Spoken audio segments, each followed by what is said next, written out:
This was his second family. These were his kids, and Dover was his home.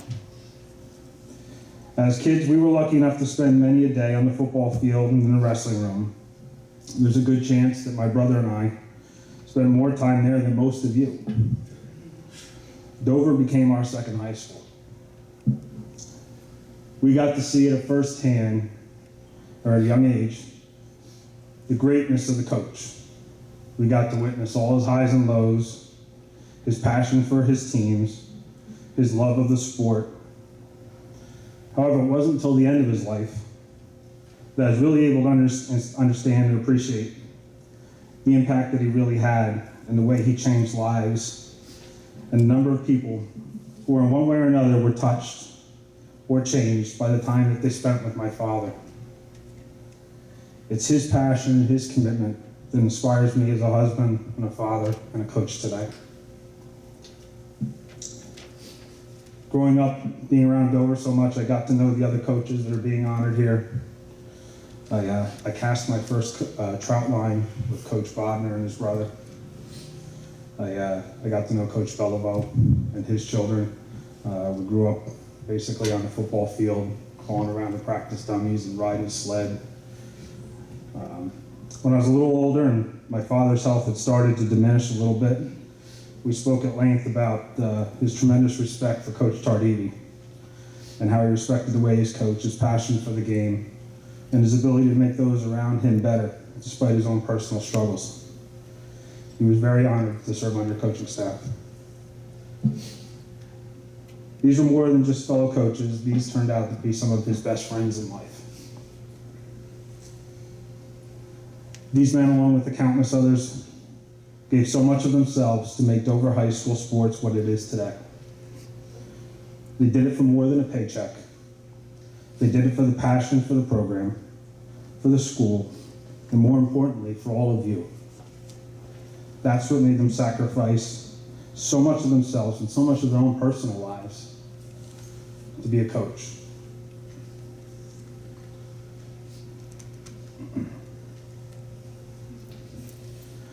I'm sure my father would want to say that he was honored to be here tonight.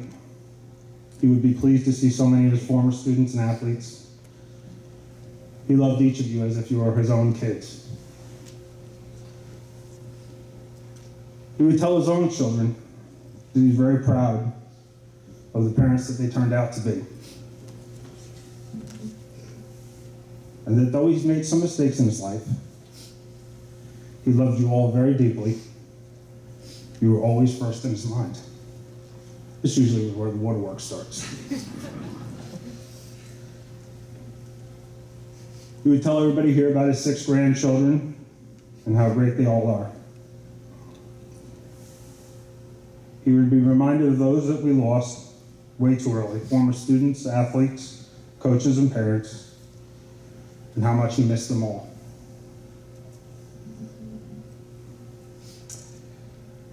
He would say that coaches can impact more than the outcome of a game. He believed coaches change lives. He considered it an honor to be called a coach. It was something that he never took lightly.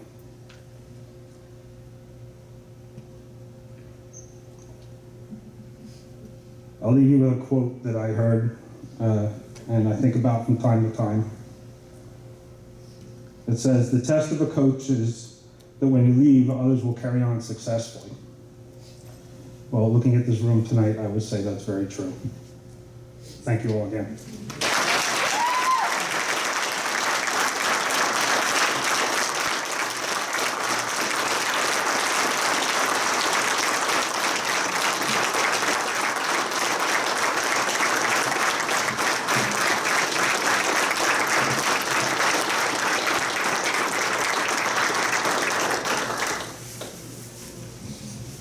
I'd like to bring Scot McDougall up here.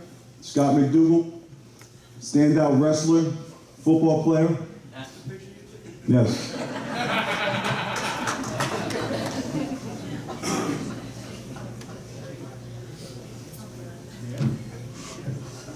Some of you know me, most of you don't. You might know of me, my antics. Scot McDougall, I played football, wrestling, track. And Coach Hicok saved my life probably more than once, changed my life for sure. When I started in high school, I had quit wrestling in 8th grade. I thought I knew better than the coach we had there, and I was fairly arrogant and doing things that some of us probably shouldn't have been doing, hanging out at the pit.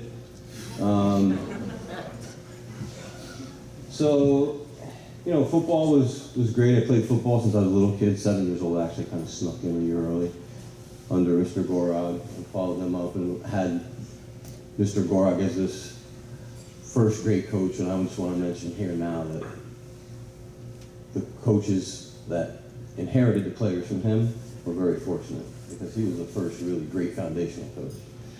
Coach Hicok was way more than a coach for me. The word commitment has been brought up here, passion. He definitely had both of those. Intensity, when he turned into the Hulk. And those of you in wrestling for sure, football will know what I'm talking about. Those eyes start bulging out of his head. The bigger the match, the further across the mat you got slapped on the ass. I think Juan Valley wound up on the other team's bench once. Pretty sure. I think he still has marks. But it was a gentle passion. The tears. He was big on bringing the tears. But it was for the commitment to the team. It was never the commitment to him. It was never about him. But yet you walked away understanding, and especially in wrestling, an individual sport by and large. But if you committed to making a weight, you better make the weight, or you're not wrestling the next 2 matches. And that wasn't a commitment to him, that was a commitment to the team. But to us, to me, anyway, it was the commitment to him, because he was there all the time. Christmas break, there was no Christmas break. The only Christmas break was Christmas Day. The day after Christmas, the day before Christmas, it was 4 hours in the gym. And I remember you guys at the gym. I remember coming out to your house where whatever stipend he made was gone in one pizza party, I can promise you that. And the bigger the match, the more confident he got, the better we got as a team, the more the pizza parties kind of got offered up. And I know that we took your house over at least 3 or 4 times. And thank you for letting us do that, and thank you for sharing your father with us. My senior year, I got sick at the end of the season, and I'd wrestled first round in districts. And I see my dad come into the locker room, pulls Coach to the side. What the hell's going on? My dad never came into the locker room. So they talk, my dad leaves. Coach turns around, there's tears running down his face. He gives me that. I come over and he puts his arm around me and he says, I got good news and bad news. The bad news is, doctor says you can't wrestle anymore. The good news is, you went out a winner. Not many people win their last wrestling match in high school. While that wasn't technically true, it was something that put me at ease and helped me through that situation. I was devastated that I couldn't continue to wrestle, obviously, and move on. But he made that transition easier. And after that, I got sick. I wound up having my appendix out and got out of the hospital and spent a couple weekends out of his house when we were living at Alamucci, helping him chop wood, stack wood. His knees had been starting to go. Coach in wrestling wasn't a guy that was staying off on the side and telling people what to do. He was on the mat. He was working as hard or harder than we were. He was soaked with sweat. He was exhausted. He demanded it from us, but he gave it to us. And so we willingly gave it back. In those few times that I was out at the house by myself, talking about life, how to be a man, and what he expected of me going forward. I was done. He wasn't my coach anymore, but he still expected things of me going forward. To be a good husband, a good father. He asked me to coach. And I never really did coach. I've coached my sons in soccer here and there, but I never really picked up the ball of coaching, whether it's football or wrestling. But what I did take away, and what I do enjoy very much, is the mentorship of young people. And that I got predominantly from him. The selfless sacrifice, even to the end, when he was told not to travel anymore, but he had made a commitment to be at someone's wedding, and he was going to be there. And while I was unbelievably saddened to hear that he had passed, selfishly, I was happy that it happened here, so that we all had the chance to say goodbye. Thank you.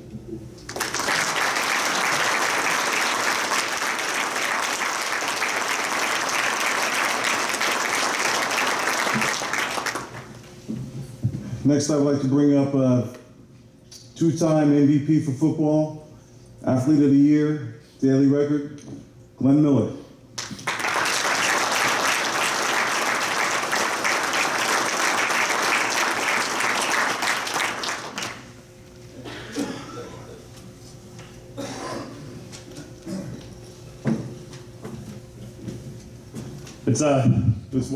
This is absolutely outstanding, just putting together Rodney. We appreciate it, but it's absolutely tremendous. All the people we talked about before, people we grew up, we admired, and be able to come together when we normally wouldn't have a place to do this. So thank you. Just a couple of stories real quick with talking about Coach Bodner, Coach Belleville, Coach Stradivi. Yeah, sort of quick, Coach Bodner, just real simple of, they always say about nice guys finish last type thing. Coach Bodner proved the nice guys don't finish last because he's number one to us. So thanks for everything you did for me, Coach. Appreciate it. Coach Belleville taught me how to be a leader. As a quarterback, there was you had responsibility. You had to be accountable for everything you did. So with him is he turned around and would tell me when a quarterback center exchange that if there was a bad exchange, it wasn't anybody else's fault except the quarterback's fault. So every time I go back to the huddle, wherever with a bad exchange, and Newton goes, "I told you it was your fault." So, but no, appreciate it, Coach. Thanks for everything you did. As we talked about, looking at all these guys here, Jay Anderson, Darryl Dunn, Bill Sachs, Jesse Williams, Bruce Ryan, Steve Gorog, Keith Smith. You got a lot of rushing yards here, all right? A lot of rushing yards. Things are you didn't hear me say, I didn't say passing yards, all right? And the reason why, Coach Stradivi goes, Glenn, 3 things happen when you throw the ball. 2 of them are bad, so. Just to, at first, to the Hicok family, what Scott said, thank you for sharing your father with us. Outstanding. Thank you very much, guys.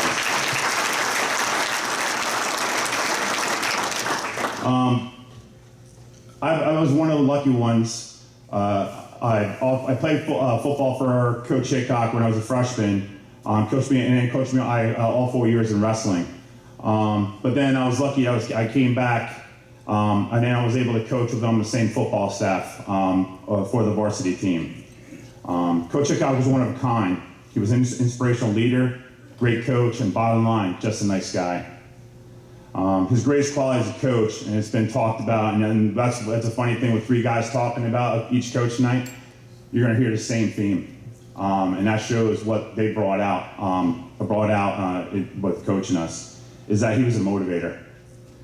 Coach Hicok had a way to get you to believe that you're a better team or the better individual that day, even though on some days you were not.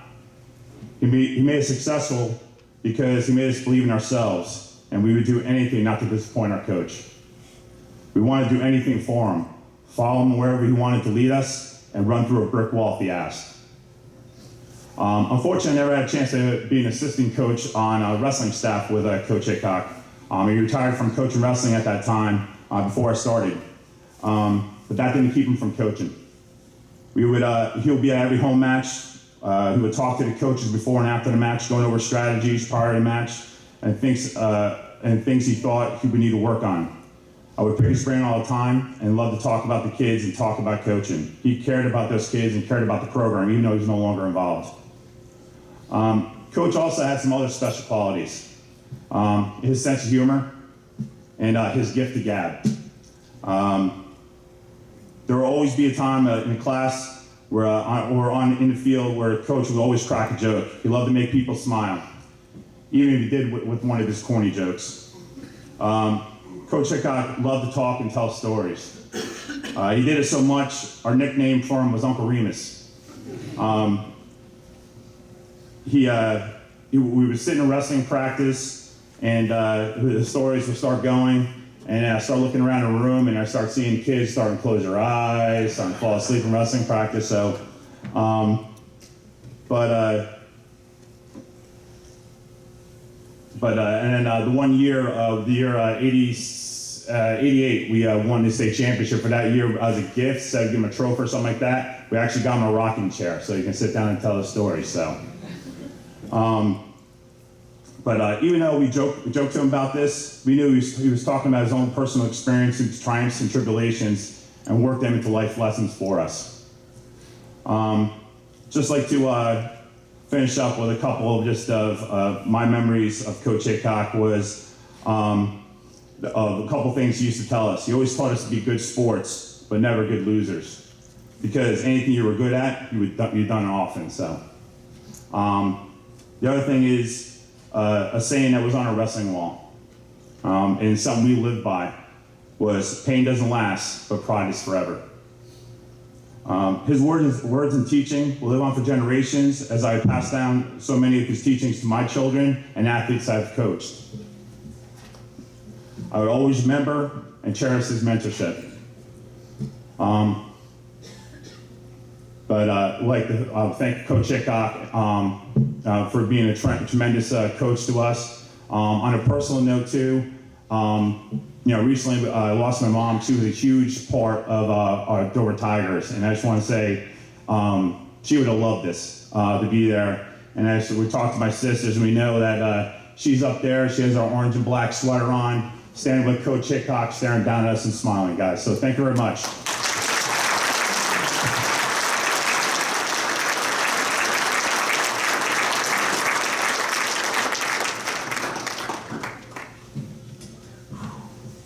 Start out with a picture. We have Coach, we're going to do Coach Jan Belleville. Let's give him a hand.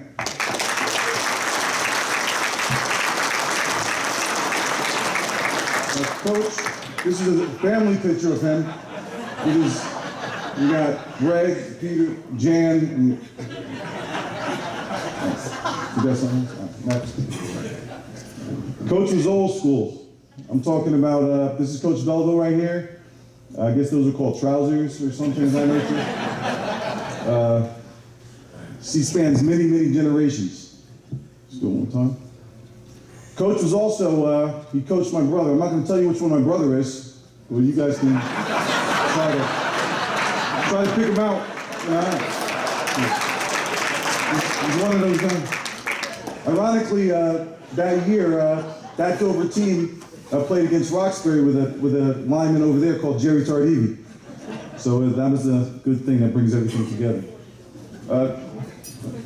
Coach Belleville is old school. He was always old school. He had something called GMS. GMS means grown man strength, all right?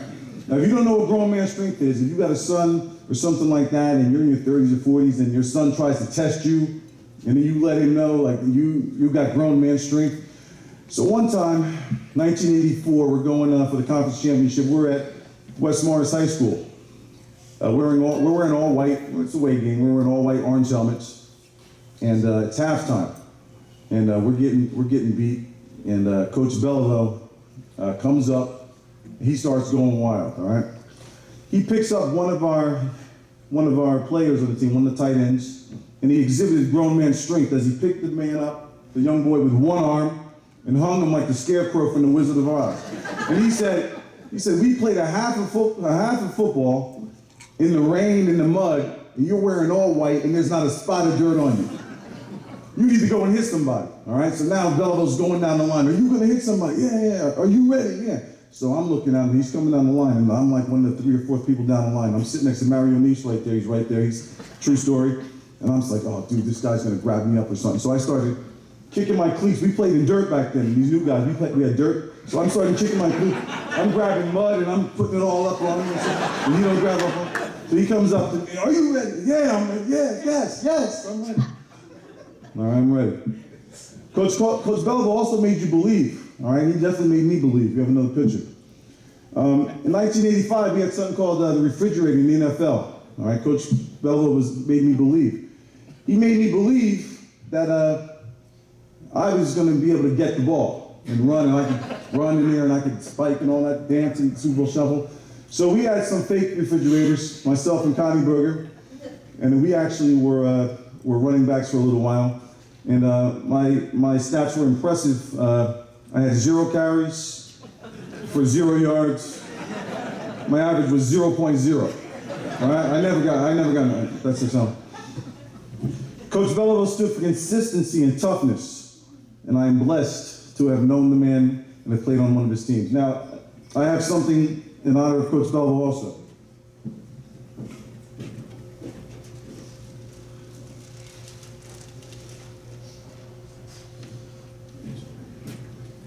All right, right here, these are like old school socks, like that you wear back in the days, old school. And this is what represents me. Beliveau was tough and just rugged. But also about this, I don't know if you know about Coach Beliveau, but he had like those calves, guys, like those Popeye arm type calves. Now what I did is this, maybe I invented something, maybe I can get on a show or something, maybe make some money. I invented a sock with the calf cut out for like Coach Beliveau, so if you wore this, he would have like the slit already set up. So I would like to leave this in here for him in the museum. All right, I'm gonna move on from that now. Ladies and gentlemen, I would like to bring up Mr. Jay Anderson, captain of our 1984 state championship team.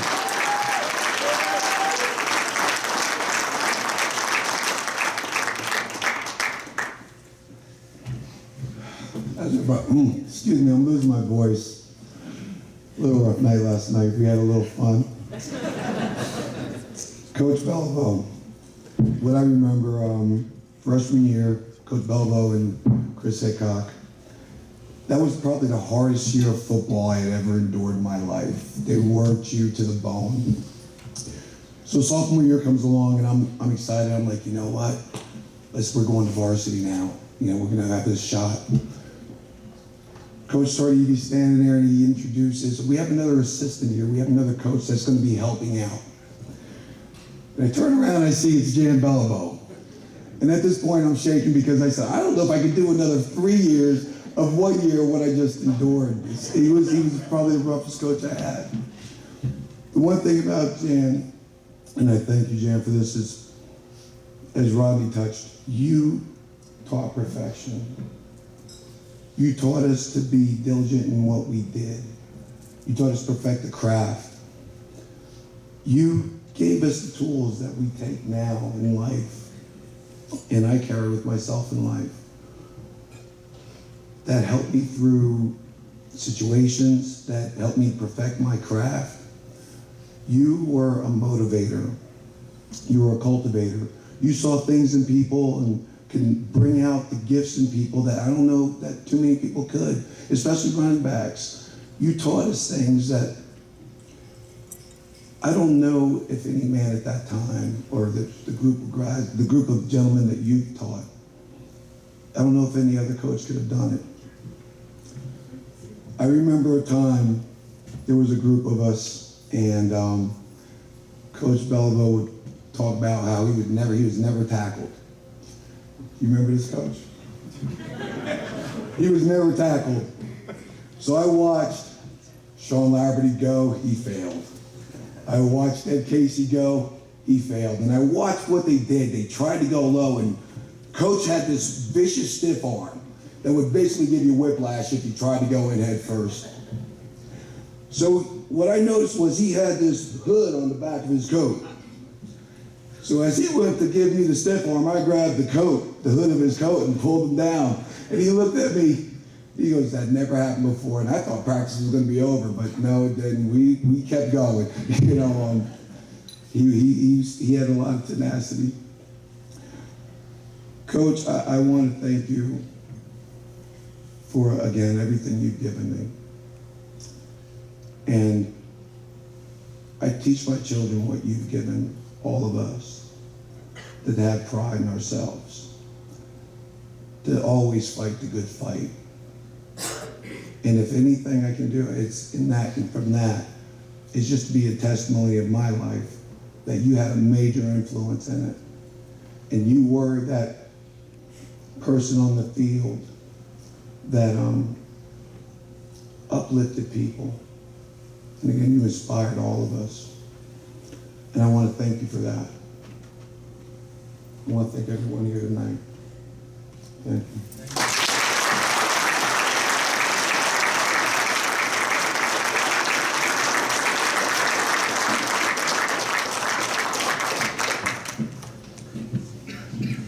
I'd like to bring up a starting fullback who has the most wins ever in a 3-year span, number 44, Diesel, Bill Sachs.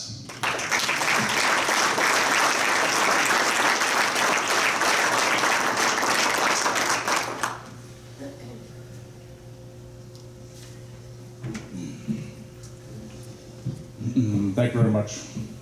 Rodney, first I want to thank you for the opportunity to speak about the coaching staff and specifically Mr. Belleville. On just a real quick note to the Hicok family, I was fortunate enough to start my career at Dover High School under him, and he was a tremendous leader. Learned a lot of lessons, a lot about hard work, a lot about blood, sweat, and tears and commitment, which carried on through the next 3 years coaching under this staff. So thank you very much for sharing him, and I do appreciate that. Secondly, on just another couple quick notes to Coach Tardivi. I think I speak for everyone here. We could all come up here and speak volumes for what you've done, for what Coach Bodner's done, for what Coach Belleville's done, for what Coach Hicok has done. And on behalf of everybody that's not going to be able to speak, I want to say thank you for everything that you've done for us. Okay?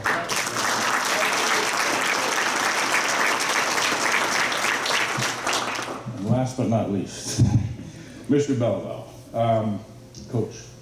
I was fortunate enough to have family members who are football players who come before me, who played for Coach Belleville, and I'd heard stories about Jan Belleville. The calves. That's the one thing that I heard. You're not going to believe this guy's calves.